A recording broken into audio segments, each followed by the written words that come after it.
doodle, thinky doodle. Yeah, yeah.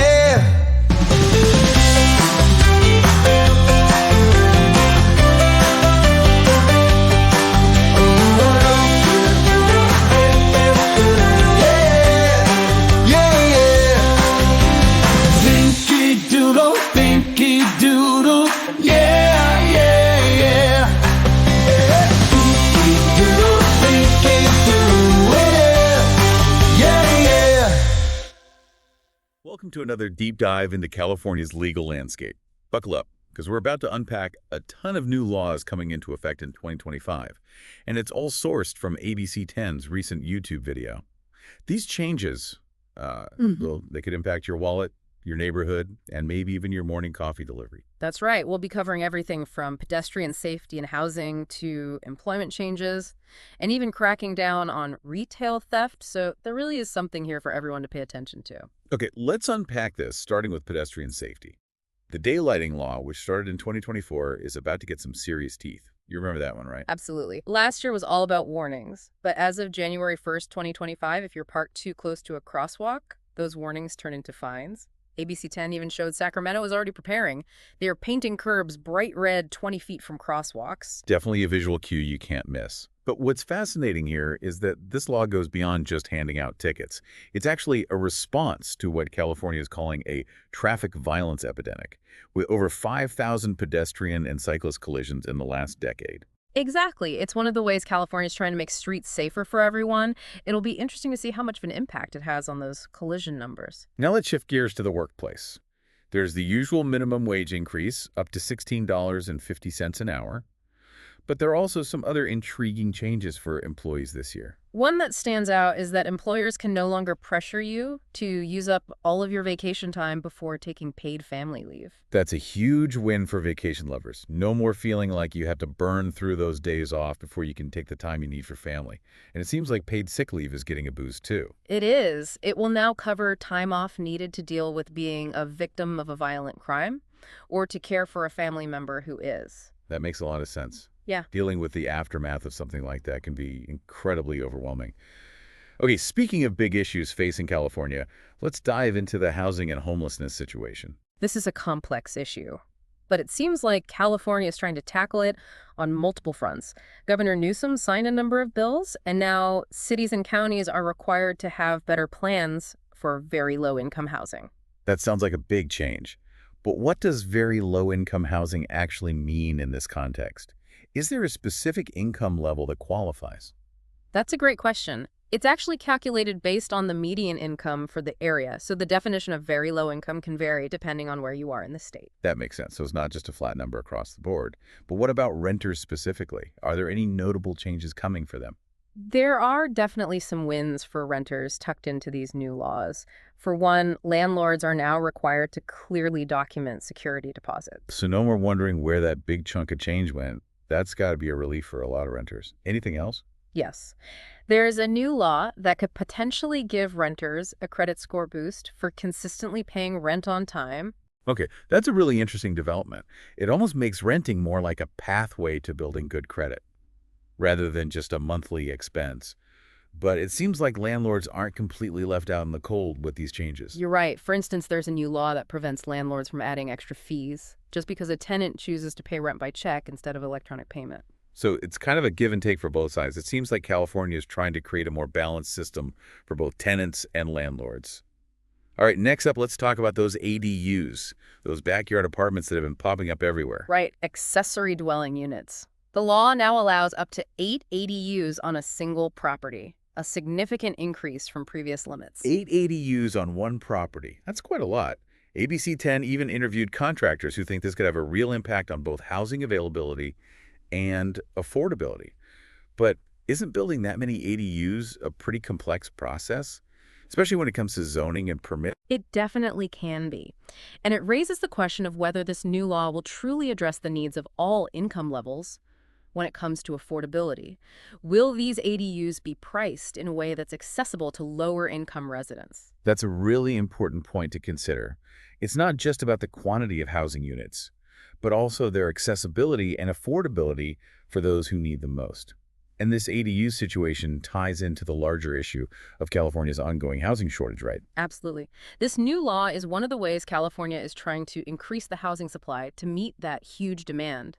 But there's been a lot of debate about whether cities are actually complying with state housing mandates. And it seems like California's getting serious about enforcing those mandates.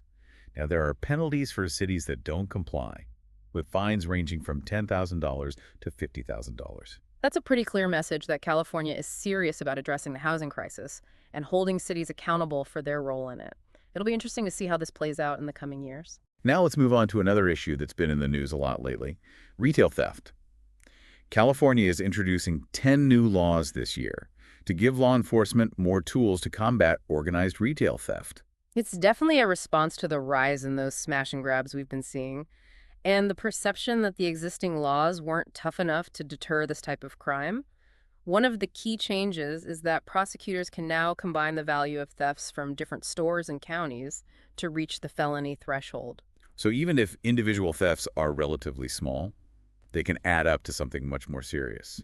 Seems like California is closing loopholes that might have been exploited by organized theft rings. Exactly. It's making it more difficult for these organized operations to slip through the cracks. But it's important to remember that this could also lead to more felony charges and potentially longer sentences for some individuals. That's true. And on top of these new laws, we also have Proposition 36, which voters approved back in November. Right. Prop 36 allows for felony charges and tougher sentences for repeat offenders of certain drug and theft crimes. This is going to have a definite impact on California's legal landscape.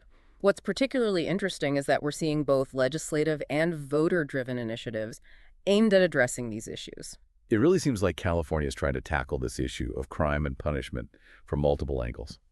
Okay, before we move on, let's switch gears and talk about some of the financial impacts these new laws will have on everyday Californians.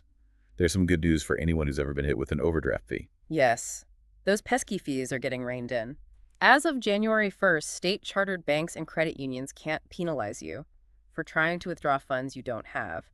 And there's a limit on how much credit unions can charge for overdraft fees, too. That's a relief for a lot of people, especially those living paycheck to paycheck who might be more vulnerable to overdraft fees. But do you think this could lead to banks finding other ways to recoup those lost fees? Could they raise other fees or change their policies in ways that might impact consumers? It's definitely something to watch for. Banks are businesses, and they'll likely look for ways to adjust to these new regulations. Consumers should stay informed about any potential changes their banks might make. That's a great point. It's important to stay vigilant and understand how these changes could impact your finances. And speaking of financial burdens, there's another big change coming that could help people struggling with medical debt. Starting in 2025, medical debt will no longer appear on your credit report. This is huge, as medical debt can drag down your credit score and make it harder to get loans or mortgages. Absolutely. This could really help people who've been struggling with medical debt get back on their feet financially. But I also read that this new law doesn't apply to debt charged to those medical credit cards. That's right. Those cards often come with high interest rates and fees, and this law doesn't address those issues directly. It's important to be aware of those potential pitfalls. So while it's a positive step, it's not a complete solution to the problem of medical debt. Now let's move on to some consumer protections and conveniences that will make life a bit easier in 2025. First up, canceling subscriptions is about to get a whole lot easier. Finally, companies will now be required to make canceling a subscription just as easy as signing up for it in the first place. No more jumping through hoops or hidden cancellation buttons. No more spending hours on hold with customer service just to cancel that gym membership you never use. It's about time. But it's interesting to think about why this law was even necessary in the first place. Why were companies making it so difficult to cancel subscriptions? It often comes down to business practices and trying to retain customers. But this new law puts the power back in the hands of consumers and forces companies to be more transparent about their cancellation policies. And speaking of transparency, say goodbye to those sneaky hidden jump fees on hotels and event tickets. Yes. No more getting to the checkout and finding out that the price you thought you were paying is actually much higher. Now you'll know the true cost from the start. This feels like a big win for consumers. Not only does it prevent those frustrating gotcha moments, but it also makes it much easier to compare prices and make informed choices. Do you think this will actually change consumer behavior? I think it has the potential to. When you're presented with the full price up front, it removes the element of surprise, and allows for a more rational decision-making process. That makes sense. It's like taking away the pressure of those last-minute add-ons and giving people the space to actually consider what they're spending. Okay, we've covered a lot of ground here, from street-level changes to financial impacts. But there's one more big topic we need to address: the potential for conflict between California and the federal government. This is where things get really interesting. A special legislative session was held in December, focused on protecting Californians from what lawmakers see as potential overreach by the incoming Trump administration. So it sounds like California is gearing up for a fight. What are some of the specific areas of concern that lawmakers are focusing on? Reproductive rights, immigration, and legal protections are all top of mind for California lawmakers. They're looking at ways to safeguard these areas in anticipation of potential conflicts with federal policies. And Governor Newsom has proposed a $25 million legal defense fund, showing a clear commitment to defending California's values and priorities. What kind of legal battles could we see unfold? It's hard to predict with certainty, but given the areas of focus in the special legislative session, we could see challenges to federal policies on issues like abortion access, immigration enforcement, and environmental regulations. So potentially some major legal showdowns on issues that are deeply important to Californians. And it feels like California is positioning itself on the front lines of some really significant national trends and pushing back against what it sees as federal overreach. That's a great way to put it. California has always been a state that's willing to chart its own course, and these potential conflicts highlight that independent spirit. Okay, that was a lot to digest. We've covered so much ground in just a short amount of time. It's a lot to process, but it's important information for Californians to be aware of. These changes have the potential to impact our lives in significant ways. Absolutely. Now, before we move on to even more new laws coming in 2025, I'm curious what stood out to you the most from all these changes we've discussed so far. It's hard to choose just one, but the potential for conflict between California and the federal government is definitely something that has my attention. It feels like we're entering uncharted territory, and the outcome of these potential legal battles could have far-reaching consequences. I agree. It feels like California is really drawing a line in the sand and saying, we're going to protect our values even if it means going head-to-head with the federal government. It's a bold stance, and it will be fascinating to see how it all plays out. But let's zoom back in from the big picture for a moment and talk about some changes that might impact your everyday life in a more immediate way, starting with food delivery. Oh, interesting. What's happening there? Well, as of March 2025, if you're ordering food through apps like Uber Eats or DoorDash, you'll now see the name and photo of your driver before they arrive. That's a smart move. It adds a layer of transparency and accountability to the food delivery process, which can sometimes feel a bit anonymous. It's good for both customers and drivers. Customers feel more secure knowing who's bringing their food, and drivers might feel a sense of recognition and appreciation. Exactly. No more wondering who's at the door with your tacos. Yeah. And speaking of food, how about those plastic straws that used to be everywhere? Ah, yes. The ubiquitous plastic straw, a small item with a big environmental impact. Right. Well, starting January 1st, 2025, dine-in restaurants in California can only provide those single-use plastic straws upon request. It's a small change, but if you think about how many straws are used every day across the state, it could add up to a significant reduction in plastic waste. Absolutely. It's a step towards encouraging people to be more mindful of their consumption and consider the environmental impact of even seemingly small choices. This straw situation ties into a bigger trend we're seeing in California, a real push towards sustainability and environmental responsibility. It does. Californians have always been at the forefront of the environmental movement, and these new laws reflect that commitment to protecting the planet. But it's not just about the environment. There are also some new laws in 2025 that impact animals. Oh, tell me more. Well, for one, California is becoming the first state to ban the sale and manufacture of new fur products. That's a landmark piece of legislation. It's a clear signal that California is taking animal welfare seriously, and that societal values are shifting when it comes to the use of animal products. It's definitely a bold move, and it will be interesting to see if other states follow California's lead on this. Speaking of bold moves, let's talk about another issue that's been in the news a lot lately. Yeah. Wildfires. Wildfires have become a terrifyingly regular occurrence in California. What's being done to address this growing threat? Well, for one, there's a new emphasis on fire prevention and safety measures. And to support that, California is creating a new Wildfire Prevention and Resiliency Fund. This fund will provide billions of dollars for programs like clearing brush and dead trees around communities, creating defensible space around homes and improving early warning systems. That's a significant investment, and it shows that California is taking a proactive approach to wildfire prevention. It's not just about reacting to wildfires after they start. It's about trying to prevent them from happening in the first place. It's about creating a more resilient California. Exactly. And that leads us to another big issue related to climate change: rising sea levels. California has over 800 miles of coastline, so this is a major concern for the state. It is. We're already seeing the impact of rising sea levels on coastal communities, with increased erosion, flooding, and damage to infrastructure. So what's being done to address this? Well, there's a new law that requires coastal communities to incorporate sea level rise projections into their planning and development decisions. This means that when cities are planning new construction or infrastructure projects, they have to take into account how rising sea levels might impact those projects in the future. That seems crucial. We can't keep building as if the coastline is static. This new law recognizes the reality of a changing climate and the need to adapt our approach to coastal development. It's about creating a more sustainable future for coastal communities. It's not about abandoning the coast. It's about being smarter about how we live and build in these vulnerable areas. All right, let's take a break from these serious conversations about climate change and shift gears to something a bit lighter, like cannabis. California is always at the forefront of cannabis legislation. So what's new in 2025? I'm all ears. California's cannabis laws are always evolving, so I'm curious to hear what's changing. As of January 1st, 2025, the state is launching a new program to expunge old cannabis convictions from people's records. That's an important step towards addressing the inequities of the past, when cannabis was illegal.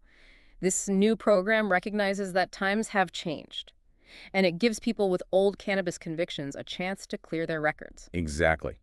It opens doors to employment, housing, and educational opportunities that might have been previously closed to them. It's about second chances and progress. It's a reminder that laws can and should evolve to reflect changing societal norms and values. And speaking of evolving, let's talk about education. What's new in the world of California education in 2025? Well, one big change is the expansion of universal transitional kindergarten. This program, which provides free early childhood education to 4-year-olds, will now be available to all children in the state. That's fantastic news. Early childhood education is so important for a child's development. And this expansion will give more children a strong foundation for success. It's not just about academics either. It's also about social emotional learning, physical development, and creative expression. It's about nurturing the whole child. And this expansion is part of a larger effort in California to make high-quality early childhood education more accessible and affordable for all families. Okay, we've covered a lot of ground here. But there are still a few more important changes coming to California in 2025 that we need to discuss. It seems like California is constantly pushing forward, trying new approaches to some of the biggest challenges facing the state. Absolutely. And this next topic is a great example of that forward-thinking approach. It's about healthcare. California is taking significant steps towards a more equitable and accessible healthcare system for all its residents. That's right. And one of the biggest changes in this area is the expansion of the state's medical program to cover undocumented young adults up to the age of 26. This is a huge step towards ensuring that all young people in California have access to essential healthcare, regardless of their immigration status. It aligns with the state's broader goal of creating a more inclusive and equitable healthcare system. It's about making sure that healthcare is a right, not a privilege, Right. and that everyone has the opportunity to get the care they need to thrive. And speaking of inclusivity, California is also expanding access to gender-affirming healthcare in 2025. That's right. State-regulated health plans will now be required to cover a wider range of gender-affirming care, including mental health services, hormone therapy, and surgeries. This is a major victory for transgender and gender nonconforming Californians, recognizing that gender-affirming care is essential healthcare and not simply elective or cosmetic. It's about ensuring that everyone has the opportunity to live authentically and have access to the care they need to align their physical and mental well-being. Okay, one last topic before we wrap up this deep dive into California's new laws for 2025. Let's talk about voting rights. California has always been a leader in expanding access to the ballot box, and it looks like 2025 will be no exception. I'm glad to hear that. What kind of changes are we talking about? One of the most significant changes is the expansion of same-day voter registration. This means eligible Californians will be able to register to vote and cast a ballot on the same day, even on Election Day itself. This is a game changer for voter accessibility. Removing this barrier could have a real impact on voter turnout. especially among those who might have faced obstacles to registering in advance. It's about making voting as easy and accessible as possible, ensuring that everyone has the opportunity to participate in our democracy. It's a powerful reminder that every voice matters and every vote counts. Couldn't agree more. Well, I think we've covered just about everything, from pedestrian safety and housing to healthcare and voting rights. It's clear that 2025 is shaping up to be a year of significant change for California. It has been quite a journey unpacking all of these new laws. It's clear that California continues to be a state of innovation, always pushing boundaries and tackling complex issues head-on. It really does feel like California's on the leading edge of so many important social and political trends, not just for the state, but for the nation as a whole. Absolutely. It will be fascinating to see how these trends evolve and what new challenges and opportunities arise in the years to come. Now, before we go, I want to leave our listeners with something to think about. We've talked about all these changes happening at the state level, but what I'm really curious about is how these changes will impact your community, your neighborhood, and your own life. That's a great point to ponder. It's one thing to understand these changes in a broad sense, but it's quite another to consider how they will play out in our own daily lives and communities. Exactly. So as you move through 2025, pay attention to how these new laws are shaping your world. Stay informed, stay engaged, and don't be afraid to make your voice heard. Thanks for joining us on this deep dive into California's new laws for 2025. It's been a pleasure exploring these changes with you. Doodle, think,